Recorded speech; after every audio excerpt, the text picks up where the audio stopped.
Marvel cinematic യൂണിവേഴ്സിൽ അത്യാവശ്യം ബുദ്ധിയും വിവരവുമുള്ള characters ചെയ്ത 5 മണ്ടത്തരങ്ങൾ ഏതൊക്കെയാണെന്ന് നമുക്കൊന്ന് നോക്കിയാലോ.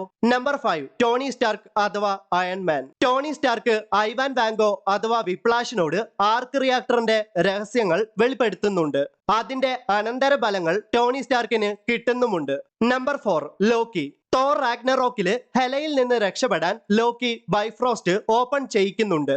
എന്നാൽ അതേ ബൈഫ്രോസ്റ്റിൽ കയറിയിട്ടാണ് ഹെല ആസ്ഗാർഡിൽ എത്തുന്നതും ആസ്ഗാർഡിന്റെ നാശം ആരംഭിക്കുന്നതും. നമ്പർ 3, പീറ്റർ പാർക്കർ അഥവാ സ്പൈഡർമാൻ. സ്പൈഡർമാൻ ഫാർ ഫ്രം ഹോമില് ടോണി സ്റ്റാർക്ക് നൽകിയ ഈടുത്ത് glass Peter Parker Quentin Beck അഥവാ മിസ്റ്റീരിയോയ്ക്ക് കൈമാറിയതുകൊണ്ടാണ് പീറ്റർ പാർക്കറിനും ഒരുപാട് പ്രശ്നങ്ങൾ അവന്റെ ജീവിതത്തിൽ സംഭവിക്കുന്നത്. നമ്പർ 2, സ്റ്റീവ് റോജേഴ്സ് അഥവാ Captain America.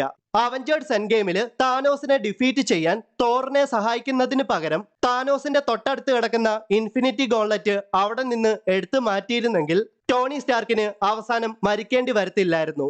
Number 1, read Richards അഥവാ mister fantastic. The smartest man alive ആയ റീഡ് റിച്ചാർഡ്സ് ചെയ്ത ഏറ്റവും വലിയ മണ്ടത്തരമാണ് വാണ്ട മാക്സിമോഫ് അഥവാ സ്കാർലറ്റ് വിച്ചിനോട് ബ്ലാക്ക് ബോൾട്ടിന്റെ പവർ എന്താണെന്ന് പറഞ്ഞു കൊടുത്തത്. Wanda, Black Bolt could destroy you with one whisper from his mouth.